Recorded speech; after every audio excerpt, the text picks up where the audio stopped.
Bonjour mes frères et sœurs en Christ. J'aimerais parler avec vous aujourd'hui concernant la constitution de l'homme. L'homme a une dimension tripartite en une seule personne, d'après le livre de 1 Thessaloniciens 5, verset 23. L'homme est un esprit qui possède une âme et qui vit dans un corps. L'esprit de l'homme est le maître de sa personne. L'âme de l'homme est l'administrateur de sa personne et le corps de l'homme est son serviteur. L'esprit de l'homme symbolise sa personne. L'âme de l'homme symbolise sa personnalité et le corps de l'homme symbolise son vase, son tabernacle. Ton esprit, ton réel toi vit dans ton corps qui est un vase. L'esprit de l'homme a la conscience de Dieu. Ça veut dire que c'est l'esprit de l'homme qui connaît Dieu, qui communique avec Dieu. L'âme de l'homme a la conscience des sens. Ton âme, c'est ton ego. Ta personnalité, ça symbolise le concept de qui tu es. Et ton corps, c'est à la conscience des sens.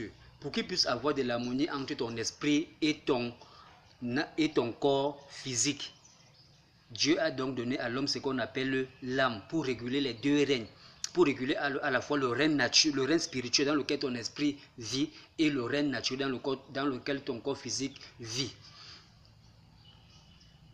Je rends donc grâce à Dieu parce que ce message-ci a eu un impact positif dans vos vies. Je dis merci également à Dieu parce qu'il y a eu une délivrance dans votre mentalité, dans votre façon de percevoir les choses de l'esprit. Parce que la plus grande délivrance a eu lieu sur la croix de Calvaire lorsque Jésus-Christ est mort. Et la délivrance continue à prendre lieu dès lors que tu acceptes l'œuvre achevée de Christ sur la croix de Calvaire. Dès lors que tu commences à te voir tel que Dieu lui-même te voit. Dès lors que tu commences à être conscient que Dieu a tout créé pour toi et que Jésus-Christ est mort sur la croix de Calvaire pour toi. Je m'adresse donc à toi, mon frère et soeur en Christ, qui vit des situations difficiles, qui est tourmenté par des esprits démoniaque, qui est tourmenté chaque fois que tu te couches pour dormir, qui semble avoir des blocus dans ta vie spirituelle, dans ta communion avec Dieu. Je déclare que toute puissance négative dans ta vie soit détruite au nom puissant de Seigneur Jésus-Christ. Je déclare que toute conséquence de la chute d'Adam dans ta vie soit détruite. Je déclare que toute puissance négative qui semble te bloquer d'avancer dans tout ce que tu fais soit détruite. Je déclare que toute puissance de la servitude dans ta vie soit détruite. Je déclare que toute œuvre satanique, diabolique dans ta vie soit détruite. Je déclare que cette maladie qui se trouve dans ton corps physique, que cela prenne fin dès à présent. Je détruis donc toute maladie mystique dans ton corps. Je maudis tout arbre dans ta vie que Dieu n'a pas sémé. Je maudis tout arbre dans ta vie que Dieu n'a pas planté. L'arbre de l'échec, l'arbre des souffrances inutiles, l'arbre des mauvaises relations sentimentales, l'arbre des mauvaises relations amoureuses, l'arbre des mauvaises relations professionnelles. Je maudis tous ces arbres dès à présent.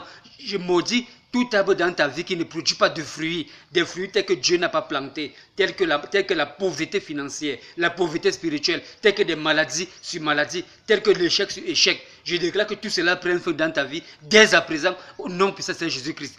Je dis donc merci à Dieu parce que vous êtes libérés. Merci donc à Dieu parce que vous êtes transformés. Merci donc à Dieu parce que vous avez une nouvelle façon de percevoir qui réellement est Dieu, de percevoir les choses de l'esprit, de comprendre comment vous êtes constitué en tant qu'un esprit qui possède une âme et qui vit dans un corps. Je dis merci à Dieu parce que vous avez accepté ce message, que vous n'êtes plus, que votre corps physique n'est pas le réel vous, et que le réel vous c'est votre esprit qui vit dans ce corps physique, et que votre âme est là pour réguler les deux règnes dans lesquels vous vivez, à la fois dans le règne spirituel et le règne naturel. Au nom puissant de Jésus-Christ, Amen.